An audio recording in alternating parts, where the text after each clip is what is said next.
Sarah Martinez stepped into the community gym's locker room, her gym bag slung over her shoulder.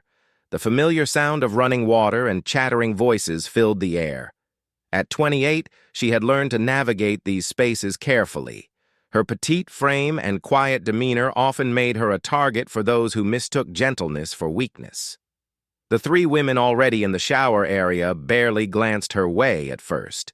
They were regulars at the gym, known for their loud personalities and tendency to dominate conversations. Sarah had seen them before but never interacted with them directly. As Sarah began changing into her workout clothes, she overheard snippets of their conversation. They were discussing the new military recruitment poster that had been put up in the gym's main area. The poster featured a female Navy SEAL, something that had only become possible in recent years. "Can you believe they're letting women into the SEALs now?" laughed Jessica, a tall blonde who worked as a personal trainer at the gym. "I mean, come on. What's next?" Her friend Amanda, a marketing executive who never missed an opportunity to share her opinions, chimed in. "Right? Like any woman could actually handle that kind of training. It's just for show, you know? Political correctness gone too far." The third woman, Rebecca, nodded enthusiastically. "My brother was in the Marines, and he always said women just don't have what it takes for real combat roles. They're too emotional, too weak. It's dangerous to put them in situations where men's lives depend on them." Sarah continued changing, trying to ignore the conversation. She had heard similar opinions countless times before.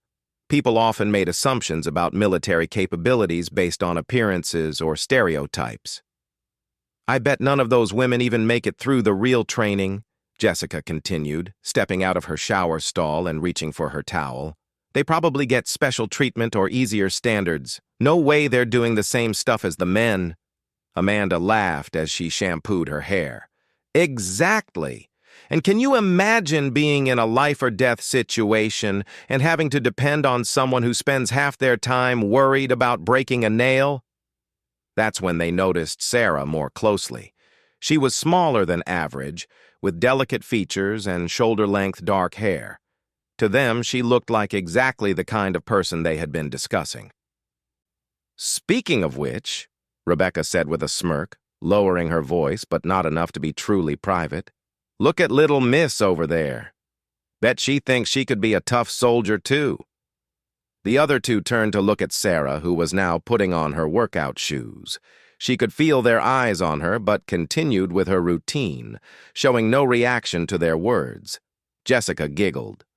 "Oh my God, can you imagine? She looks like she'd cry if someone raised their voice at her." "These are the people who think they can handle military training?" "Probably never even been camping," Amanda added. "I bet she's never done anything more physical than yoga class." Sarah finished tying her shoes and stood up. She could have left at that moment, could have walked away and avoided the confrontation that was clearly building. But something in their tone, in their absolute certainty about her limitations, made her pause. Rebecca, emboldened by her friend's laughter, decided to address Sarah directly. "Hey there," she called out, her voice dripping with false sweetness. "We were just talking about women in the military. What do you think? You ever considered joining up?" The question was clearly meant to be mocking, asked with the expectation that Sarah would either flee in embarrassment or stammer out some weak response that would confirm their assumptions about her. Sarah turned to face them, her expression calm and neutral. The three women were now all watching her, waiting for their entertainment. They had no idea what they were about to discover. "I have some experience with military service," Sarah said quietly, her voice steady and controlled. This response wasn't what they had expected. Jessica raised an eyebrow, assuming Sarah meant she had a family member in the service, or perhaps had worked in some civilian capacity. "Oh, really?" Jessica said with exaggerated interest. "What kind of experience? Did you date a soldier or something?" The condescending tone was unmistakable. They were still treating her like a joke, still convinced that whatever experience she claimed to have was minimal and unimpressive. Amanda joined in the mockery. "Let me guess. You worked in an office on a base somewhere? Maybe answered phones for recruiters? Rebecca laughed. Or maybe she means she watched a lot of war movies. That counts as experience, right? Sarah remained calm, understanding that they had created an image of her in their minds and were unwilling to consider that their assumptions might be wrong. She had encountered this before, though rarely in such a direct and aggressive manner. Actually, Sarah said, her voice remaining level, I served in a combat role. This statement caused the first crack in their confidence. Combat roles for women, while becoming more common, were still relatively rare, and Sarah's quiet demeanor didn't match their preconceptions of what a combat veteran would look like. Jessica recovered first, still unwilling to take Sarah seriously. Combat role, huh? Like what? Driving trucks? I know they call that combat now, but it's not exactly the same as real fighting. Sarah could see that they were determined to diminish whatever she might say. She understood their need to maintain their worldview, their conviction that they knew what strength and capability looked like. I was infantry, Sarah said simply. Now all three women were paying closer attention. Infantry was harder to dismiss, though they were still skeptical. Amanda frowned, trying to process this information while maintaining her superior attitude. Infantry? Really? Amanda said, her tone suggesting disbelief. What unit? Sarah could see where this conversation was heading. They would continue to question and diminish her service until she either proved herself or walked away. She had learned long ago that some people would never accept evidence that contradicted their preconceptions. The locker room had grown quieter. A few other women who had been nearby were now subtly listening to the exchange, sensing that something significant was happening. Rebecca, still committed to her original assessment of Sarah, tried a different approach.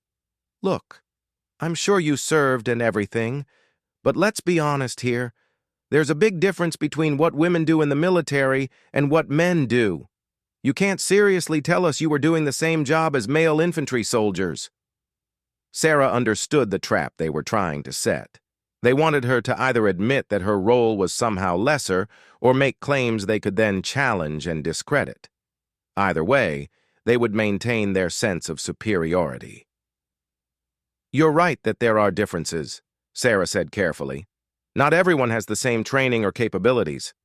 This response seemed to satisfy them, confirming what they believed to be true. Jessica smiled triumphantly, thinking Sarah had just admitted that her own service was somehow inferior. Exactly, Jessica said. So when people talk about women being equal to men in combat, it's just not realistic. Different standards, different expectations. What they didn't realize was that Sarah's agreement was about to take a direction they hadn't anticipated. She wasn't conceding that women were less capable.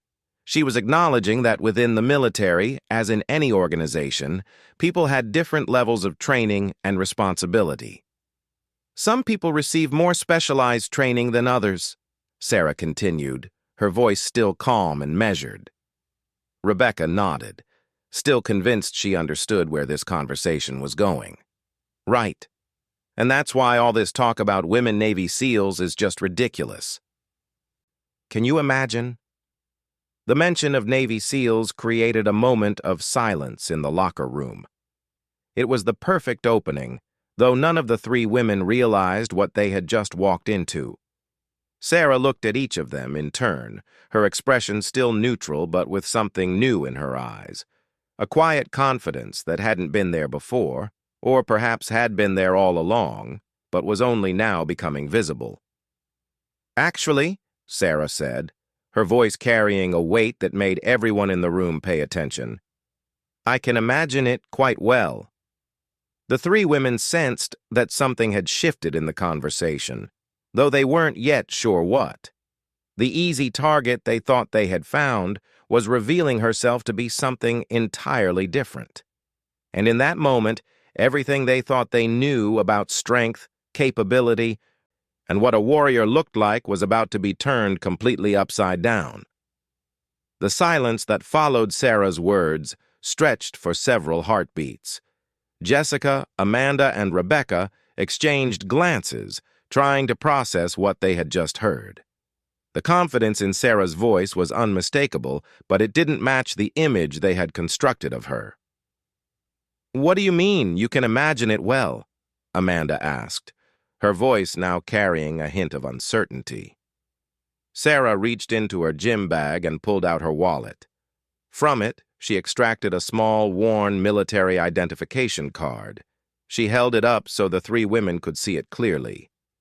"Because I am a Navy SEAL," she said simply. The words hit the locker room like a thunderbolt. Several women who had been pretending not to listen now turned openly to stare. Jessica's mouth fell open, and Rebecca actually took a step backward. "That's not possible," Jessica said weakly, though her voice lacked the conviction it had carried moments before. Sarah handed the ID to Jessica, who examined it with trembling fingers. Amanda and Rebecca crowded around to look over her shoulder. The official military identification was unmistakable. Lieutenant Sarah Martinez, United States Navy, with the SEAL trident clearly visible. "This has to be fake," Rebecca whispered, but her voice carried no conviction. The ID was clearly genuine, with all the proper security features and official markings. Amanda was staring at Sarah with new eyes, seeing details she had missed before. The way Sarah carried herself, the controlled way she moved, the calm confidence that never wavered. Signs that had been there all along but invisible to their preconceptions. "You're really a SEAL?" Amanda asked, her earlier mockery completely gone. "I am," Sarah confirmed, taking her ID back and returning it to her wallet.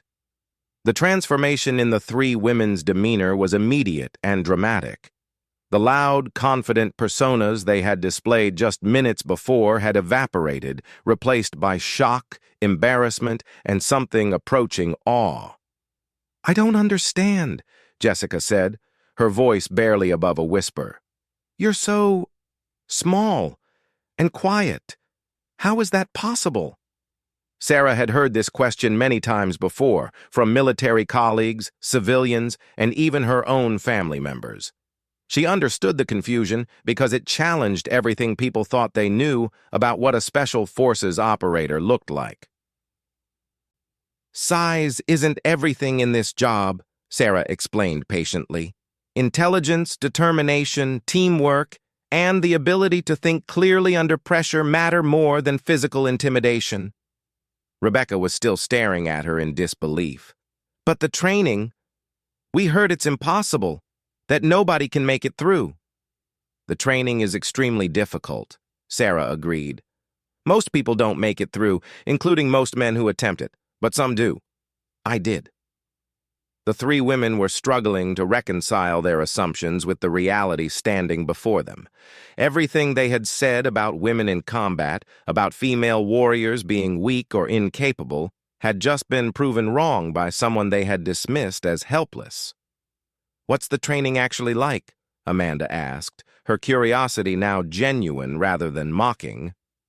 Sarah considered how to explain the reality of SEAL training to civilians who had no frame of reference for that level of physical and mental challenge. "It starts with basic underwater demolition SEAL training, or BUD-S," she began. 6 months of the most intense physical and psychological testing you can imagine. We run over 100 miles a week, swim miles in the ocean, carry boats on our heads, and that's just the beginning. Jessica was hanging on every word, her earlier confidence replaced by fascination and respect. "But it's not just physical," Sarah continued. "They test your ability to think clearly when you're exhausted, in pain, cold, and pushed beyond what you thought were your limits. They want to know if you can still make good decisions and function as part of a team when everything is going wrong." "How many women were in your class?" Rebecca asked quietly. "I was the only one," Sarah said. 3 started, but I was the only one who finished.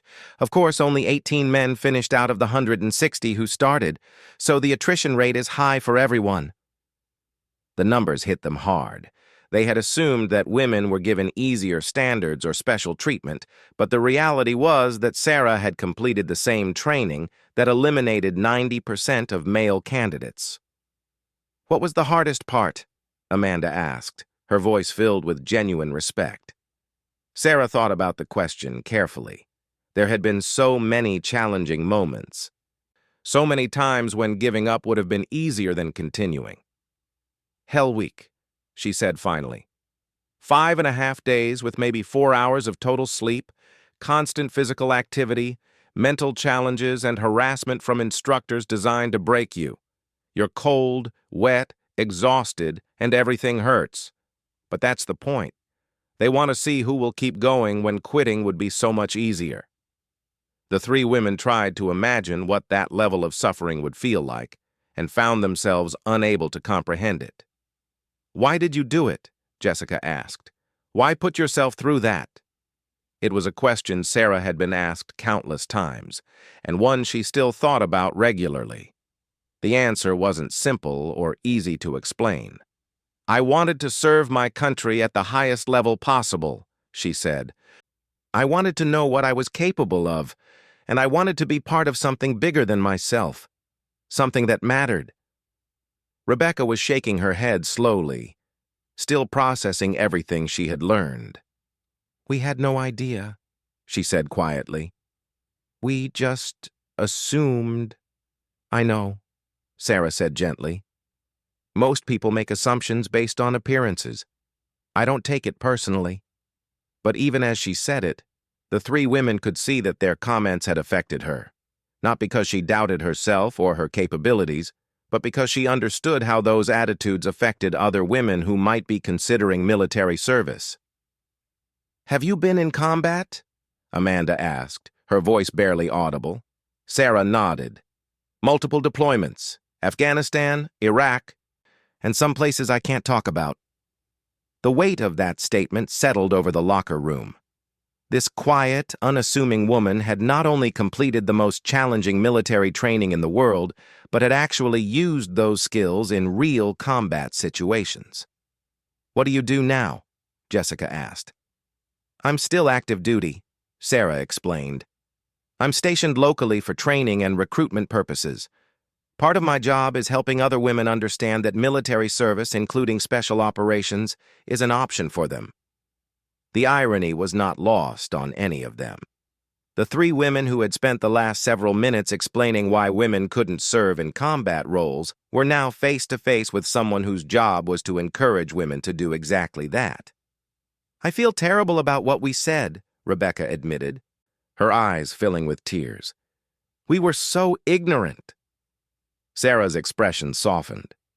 She understood that their comments had come from ignorance rather than malice, and she recognized the courage it took to admit being wrong. "You weren't trying to be hurtful," Sarah said.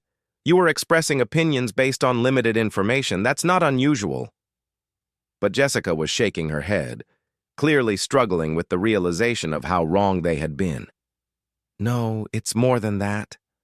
We were being cruel. We were making fun of you, assuming you were weak and helpless. And the whole time, you were someone who had accomplished more than we could ever imagine." The other women in the locker room were still listening, many of them equally shocked by the revelation. Several approached to introduce themselves and express their admiration for Sarah's service. "Can I ask you something?" Amanda said as the crowd began to disperse. "How do you deal with people underestimating you all the time?" Sarah smiled. The first genuine smile she had shown since the conversation began. "It can actually be an advantage," she said. "When people underestimate you, they're not prepared for what you're actually capable of. In combat, that can be the difference between success and failure." The three women were beginning to understand that they had been given a rare opportunity, not just to meet a real Navy SEAL, but to learn something important about their own assumptions and prejudices. "We owe you an apology," Jessica said formally, "not just for what we said about women in the military, but for how we treated you personally." Sarah accepted their apology with grace, understanding that this experience had been educational for everyone involved. "Just remember this the next time you're tempted to judge someone based on appearances," she said. "You never know who you're talking to or what they've accomplished." As the conversation continued, it became clear that Sarah's revelation had changed more than just the three women's opinions about female warriors. It had challenged everyone present to reconsider their own assumptions about strength, capability, and what a hero looks like. In the days that followed their encounter with Sarah, the three women found their world completely changed. What had started as a routine trip to the gym had become a life-altering experience that forced them to examine everything they thought they knew about strength, courage, and capability. Jessica was the first to make a significant change. She had always prided herself on being a fitness expert, someone who understood physical strength and conditioning. But meeting Sarah made her realize how narrow her definition of fitness had been. She began researching military training methods and was amazed by the mental toughness required for special operations. "I thought I knew what being strong meant," she confessed to her gym manager. "I was focused on muscle mass and lifting heavy weights, but this woman could probably outperform any of our male clients in actual functional fitness. And she doesn't look like a bodybuilder at all." Jessica started incorporating military-style functional fitness into her training programs. She studied the principles behind SEAL conditioning, focusing on endurance, mental resilience, and practical strength rather than just appearance. Her clients noticed the difference immediately. "Why are we doing so much running and bodyweight exercises?" asked one of her regular clients, a businessman who was used to focusing on bench press and bicep curls. "Because real strength isn't about how much you can lift in a gym," Jessica explained. "It's about what you can do when it matters. Can you carry a teammate to safety? Can you keep going when you're exhausted and everything hurts? Can you think clearly under pressure?"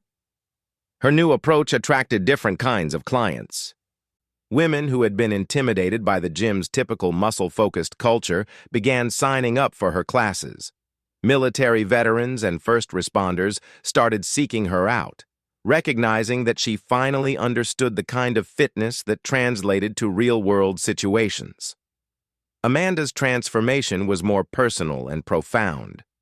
As a marketing executive, she had built her career on reading people quickly and making judgments about their potential value to her company. Meeting Sarah forced her to confront how often those snap judgments were not just wrong, but actively harmful. She started thinking about all the job interviews she had conducted, all the times she had dismissed candidates based on their appearance or demeanor. How many talented people had she overlooked because they didn't fit her preconceived notions of what success looked like? "I need to completely change how I evaluate people," she admitted to her team during their next meeting. "I realized I've been making decisions based on stereotypes rather than actual capabilities." Amanda implemented new hiring practices that focused on demonstrable skills and past achievements rather than first impressions. She instituted blind resume reviews and structured interviews designed to reveal actual competence rather than surface characteristics. The results were remarkable. The diversity of their new hires increased dramatically, not because Amanda was trying to meet quotas, but because she was finally seeing the talent that had always been there. The company's performance improved as they brought in people with different perspectives and approaches. "You seem different lately," her assistant mentioned after a few weeks. "More thoughtful about people." "I learned something important about the danger of assumptions," Amanda replied, "and about the cost of judging people before you know who they really are." Rebecca's change was the most dramatic of the three. Her brother's military experience had shaped many of her opinions about women in combat, but she realized now that his perspective, while genuine, had been limited to his own experiences and prejudices. She called him that evening after meeting Sarah. "Mark, I need to tell you about something that happened today," she began, and then recounted the entire story. Her brother was quiet for a long time after she finished. "You met a real female SEAL?" he asked finally. "I did. And Mark, everything we believed about women in combat was wrong. This woman had done things, seen things, accomplished things that most people can't even imagine.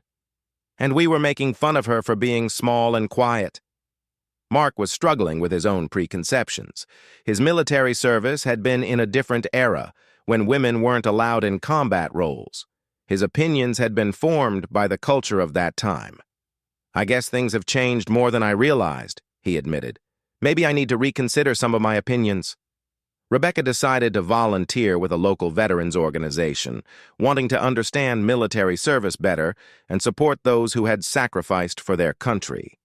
She was particularly interested in helping female veterans, realizing that they faced unique challenges in a society that didn't always recognize their contributions.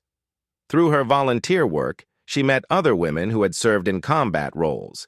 Each story reinforced the lesson she had learned from Sarah, that courage and capability came in many forms, often in packages that society didn't expect or recognize. "I used to think I knew what a warrior looked like," she told a group of female veterans during a support meeting. "I thought it meant being big, loud, and intimidating. But I learned that the strongest warriors I know are often the quietest ones, the ones who don't need to prove their strength to anyone." Sarah, meanwhile, continued her duties at the naval station, unaware of the ripple effects her brief encounter at the gym had created. But she did notice some changes in her daily life. More women approached her at the gym to ask about military service. Several mentioned that they had heard about her from friends. One young woman, barely 18 and fresh out of high school, approached her with obvious nervousness. "Excuse me, are you Lieutenant Martinez?" she asked quietly. "I am," Sarah replied, recognizing the look of someone with important questions. "My friend's mom told her about you.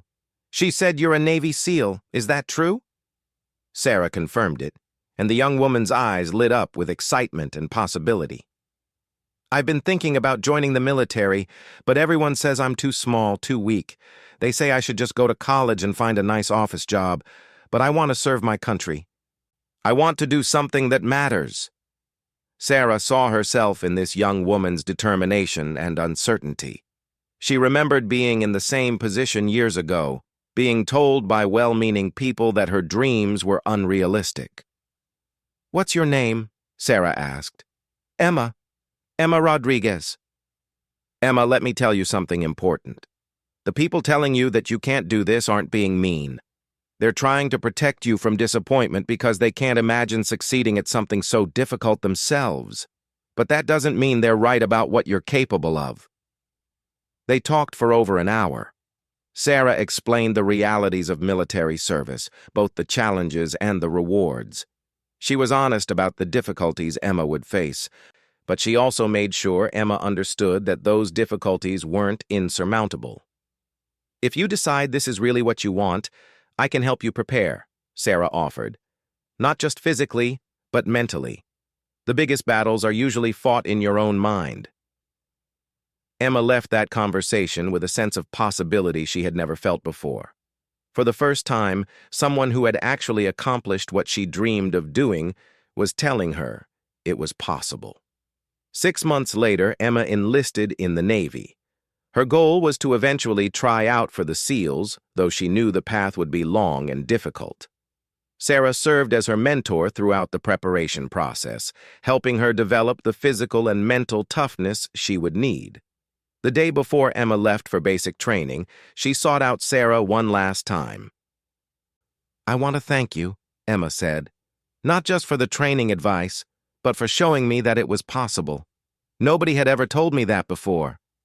Sarah smiled, remembering her own mentors who had guided her through the early stages of her military career.